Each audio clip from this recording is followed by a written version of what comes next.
स्त्रिया चरित्र एक महापाप। पराई स्त्री या पराई पुरुष से संबंध बनाने पर कौन सा दंड मिलता है। नमस्कार मित्रों, आपका स्वागत है आपके अपने YouTube चैनल नवीन स्टोरी ऑडियो में। मित्रों, कहानी में आगे बढ़ने से पहले आप सबसे अनुरोध है कि अगर आप लोग चैनल पर नए हो तो चैनल को सब्सक्राइब जरूर कर दें, जिससे कि हमारे अगले आने वाले वीडियो का नोटिफिकेशन आप तक पहुँच सके। तो चलिए शुरू करते हैं आज की कहानी। हिंदू धर्म शास्त्रों के अनुसार पृथ्वी पर जन्म लेने वाले हर प्राणी को तन मन और वचन से किए गए बुरे कर्मों का फल भुगतना पड़ता है। कुछ पाप महापाप माने जाते हैं, जिन्हें करने से नरक में भयंकर सजाएं भोगनी पड़ती हैं। इन्हीं महापापों में से एक है व्यभिचार यानी कि त्रिया चरित्र। व्यभिचार का अर्थ है वैवाहिक व्यक्तियों का किसी दूसरे व्यक्ति के साथ शारीरिक संबंध बनाना। इस कलयुग में शादीशुदा व्यक्तियों के साथ नाजायज संबंध होना सामान्य होता जा रहा है। आपने भी कभी न कभी ऐसे अपराध अपने आसपास देखे या सुने होंगे। आजकल नाजायज संबंध बनाने में केवल पुरुष ही नहीं बल्कि स्त्रियां भी आगे हो गई हैं। स्त्रियां आखिर ऐसा करती क्यों हैं? इसका उत्तर पाने के लिए हमने हिंदू धर्म ग्रंथों और वर्तमान परिवेश का आकलन किया और हम इस नतीजे पर पहुंचे हैं कि महिलाओं द्वारा व्यभिचार करने के मुख्य दो कारण हैं। और ये दो कारण कौन से हैं वो भी आप इस वीडियो में आगे जानेंगे। धर्म ग्रंथों में व्यभिचार को महापाप की श्रेणी में रखा गया है। पुराणों के अनुसार इस पाप की कोई प्रायश्चित नहीं है। जो महिलाएं ऐसा पाप करती हैं उनकी आत्मा को परिणाम भुगतने के लिए विभिन्न प्रकार के नरकों में ले जाया जाता है और वहां उन्हें दिल दहलाने वाली सजाएं दी जाती हैं। मित्रों, इस वीडियो में हम आपको बताएंगे कि पुराणों के अनुसार धोखेबाज पति या पत्नी को नरक में क्या क्या सजाएं मिलती हैं।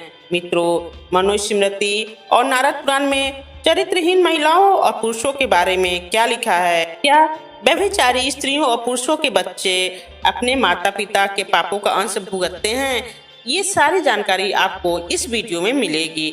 मित्रों, नारद पुराण में व्यभिचारी स्त्रियों और पुरुषों के बारे में क्या कहा गया है, आइए पहले वह आपको बताते हैं। उसके बाद गरुड़ पुराण में इस विषय में क्या लिखा है उसे भी विस्तार से जानेंगे। नारद पुराण के अनुसार कई मनुष्य अपनी वासना पर नियंत्रण नहीं रख पाते हैं और सुंदरता के आकर्षण में फंसकर स्त्री या पुरुष के साथ संबंध बना लेते हैं। केवल सामान्य मनुष्य ही नहीं बल्कि बुद्धिमान व्यक्ति, सिद्ध ऋषि मुनि और यहाँ तक कि देवता भी इस जाल में फंस जाते हैं। इसलिए इस महापाप को नियंत्रित करने के लिए भगवान ने कुछ नियम बनाए हैं और इसकी सजा भी तय की है। मित्रों, पुराणों में लिखा है कि जो पत्नी अपने पति को धोखा देकर दूसरे पुरुष से संबंध बनाती है उसे मृत्यु के बाद नरक में इस महापाप का ऐसा दंड मिलता है जिसे सुनकर परलोक भी कांप उठेगा। पुराणों में एक प्रसंग का वर्णन मिलता है जिसके अनुसार एक बार धर्मराज और भगवान राम के पूर्वज भागीरथ के बीच लोक और परलोक के बारे में चर्चा हो रही थी।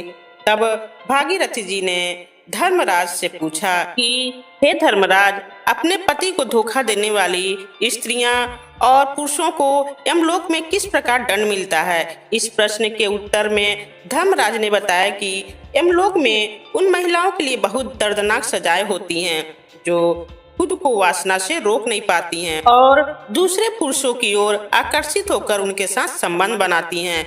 ऐसी स्त्रियां मरने के बाद यमलोक में भी उसी पुरुष को देखती हैं जिसके साथ संभोग की इच्छा से उसने व्यभिचार किया था, परंतु वह पापनी स्त्री उसे देखकर उसके पास नहीं जाना चाहती है क्योंकि इस पुरुष का शरीर गर्म पिघले लोहे के समान होता है और वह पापिन स्त्री को पकड़ने के लिए दौड़ता है।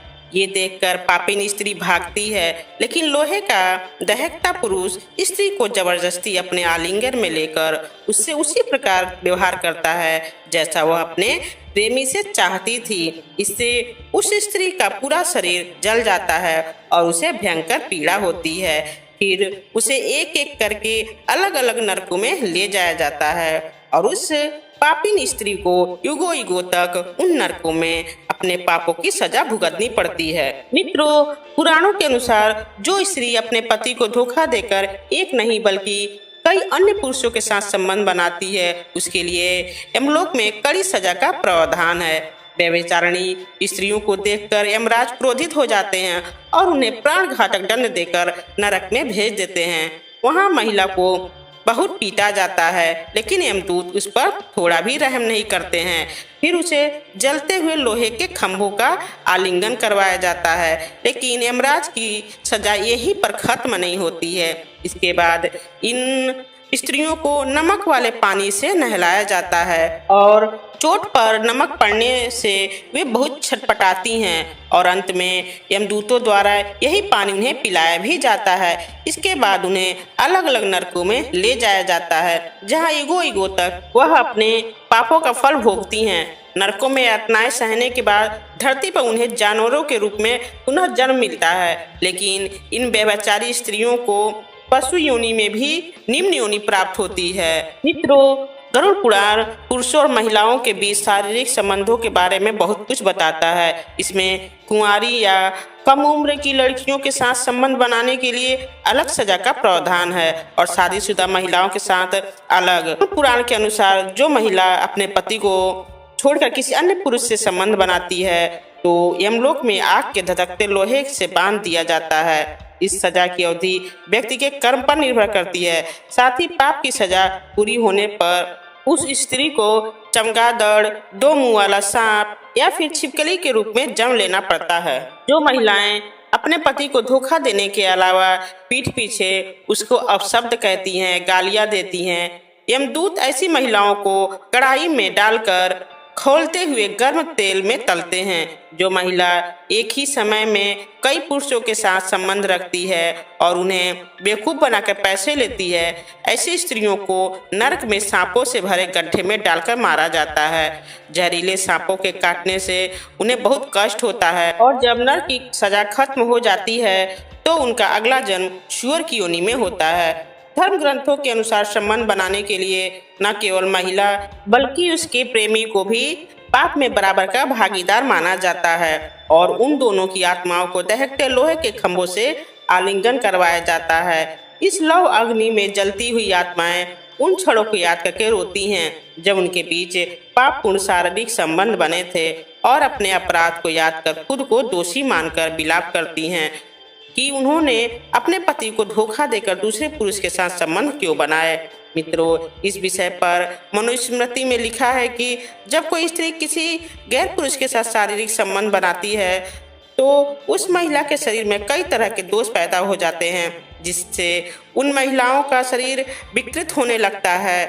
मित्रों, धर्म की दृष्टि से तो स्त्री और पुरुष दोनों के लिए व्यभिचार एक समान पाप है, परंतु शारीरिक दृष्टि से स्त्रियों के लिए वह और भी बुरा हो जाता है। व्यभिचारिणी स्त्री सरल स्वभाव की नहीं रहती है। उनमें चिड़चिड़ापन, अस्थिरता, आवेश, बेचैनी, झूठ, कपट, असंतोष आदि दुर्गुणों की मात्रा बढ़ जाती है। इसके अलावा सिर दर्द, बदन दर्द, सूखापन, प्यास, अनिद्रा, थकान, बुरे सपने आना, सांसों की दुर्गंध जैसी शारीरिक बीमारियां भी पैदा हो जाती हैं। जो महिलाएं अपने पति को धोखा देती हैं और दूसरे पुरुषों के साथ संबंध रखती हैं, उनकी सद्गति इतनी हानिकारक बताई गई है कि उन महिलाओं के प्रेमियों को भी उसके परिणाम स्वरूप नरक की यातनाएं भोगनी पड़ती हैं। मित्रों, स्त्रियां व्यभिचार क्यों करती हैं, इसके प्रमुख 2 कारण समझ आते हैं। पहला कारण उनकी वासना है, जो कि किसी कारणवश पूरी नहीं हो पाती है। इस वासना को वह नियंत्रित भी नहीं कर पाती हैं